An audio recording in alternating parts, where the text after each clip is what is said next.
Hey, guess what? This is the temperature. Yes, it's December 27th, 2 days after Christmas. The only thing worse than 77 degrees in Louisiana for Christmas was the fact that it was 83 degrees in Louisiana for Christmas. So you know what that means? Time to make some chili. So I'm going to share with you a recipe that I pulled from MyFitnessPal. Fantastic chili recipe. And the reason I'm making chili, number one, it's December, kind of sort of chilly. It's not cold. Might be cold tomorrow. The weather's supposed to be getting really bad. Second, also I'm trying to plan meals because of two things. Number one, helps me with my weight loss.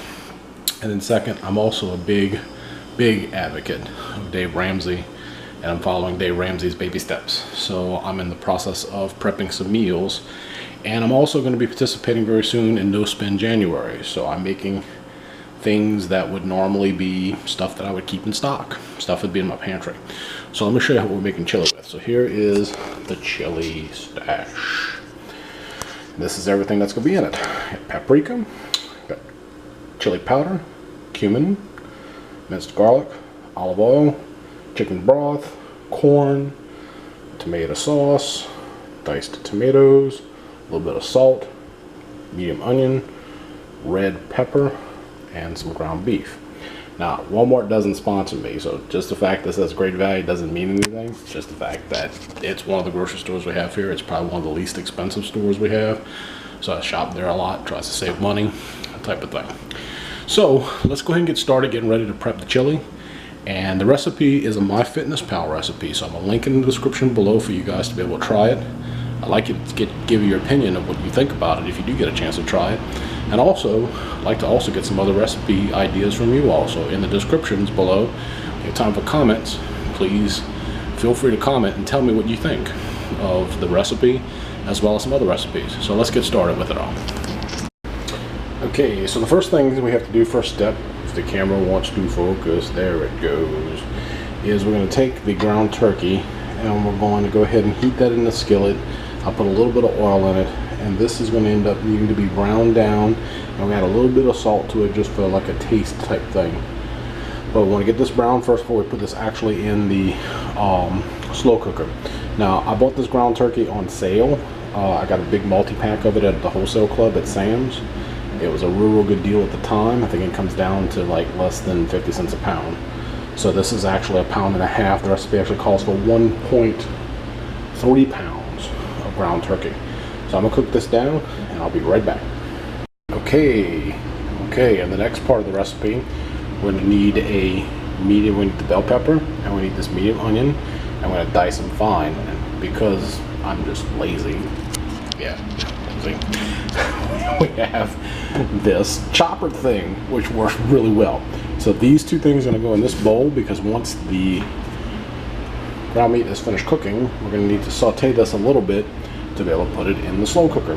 So it's going to be sauteed with a little bit of the garlic. So let me do that and I'll show you what I got when I'm finished. Be back in a second. Okay, you guys, so where we are right now is the ground meat is completely brown, or it's browning, almost brown, but there is no more pink in it. I've broken it up a whole bunch so that we can start to put this inside the crock pot at this point to let that slow cook. Over here in this bowl though are the chopped bell pepper, the chopped onion, and the garlic minced up that it asked us to do. So we're going to go ahead and transfer that over to the pan once we put the ground meat inside the old crock pot. And I mean really old crock pot. This thing has been a lot of years in use, and boy does it work really good. So let me go ahead and do that, and then once we have the transfer done, I'll go ahead and saute up all of this, and I'll be right back.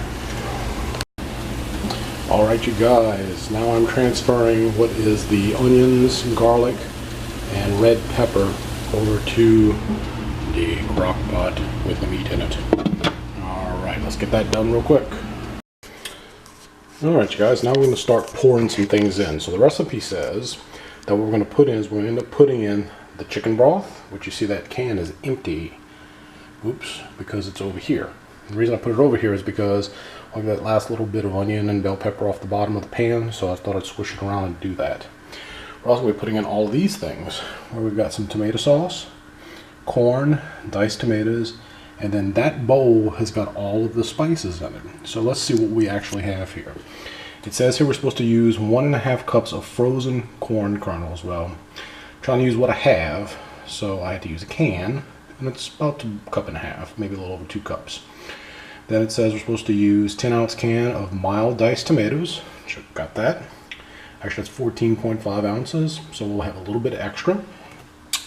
It says we're also supposed to use 1 small can of tomato sauce, which you got right there, and it's an 8-ounce can, so that's right on the money. And then the chicken broth says that we're supposed to actually be using 1/4 cup. Well, I put a whole can. And the reason I put a whole can is because I find that more chicken broth, it cooks longer, it tastes better. So we'll put that. Like I said, that's in there, so we're going to be transferring that in a second. And then in the spices, that bowl right there actually has a 1/2 teaspoon of chili powder, 1 teaspoon of cumin, 1/2 teaspoon of paprika, 1/2 teaspoon of kosher salt, and I'm from Louisiana, so it actually has a 1/2 teaspoon of cayenne pepper. That's not in the recipe, but hey, it's pretty good with cayenne pepper. All right, so what we're gonna do right now is we're gonna transfer all that stuff into this, and we're gonna go ahead and see what it all makes up to look like. So let's start off first with the spice powder. Put all the spices in there. Spice powder. Ooh. Yeah, I'm gonna clean the rest of that out in a minute too. Let's put the corn in there. Yep.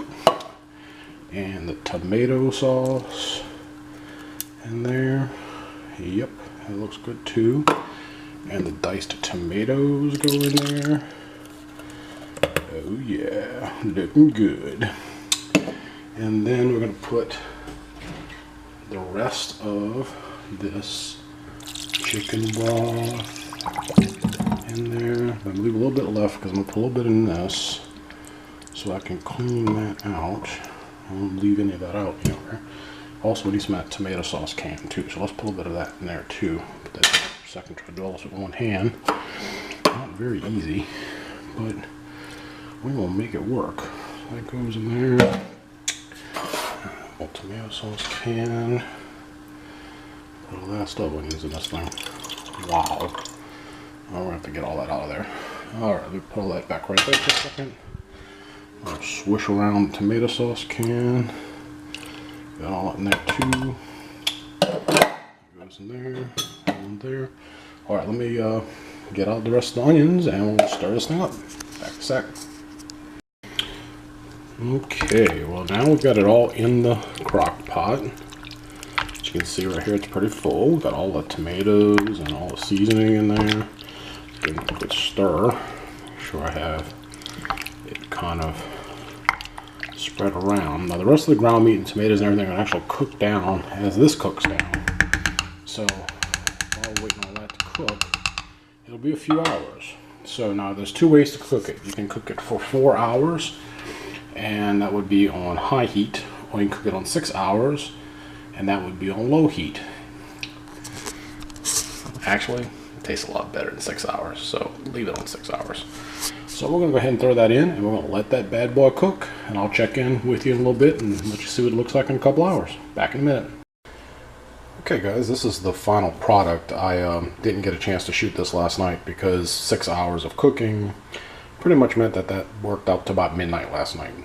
So here's the chili here, all completed. I'm gonna have some tortilla chips and some cheese on the side. Now the chili itself is 222 calories. It's punching in at 3 grams of fat and 20 grams of carbohydrates, 7 grams of sugar. So all the actual nutritional information will be on the MyFitnessPal site for you to try. And then of course you can just tortillas, and that's actually reduced fat. Mexican cheese, I think it's like Sargento's or something. But anyway, it's a fantastic recipe. Give it a try. Please do me a favor. Leave me a thumbs up. Comment in the video as well. Thumbs up would be great if you really liked it. Let me know in the comments if you try it. And I look forward to speaking to you guys soon. Have a great day. Bye.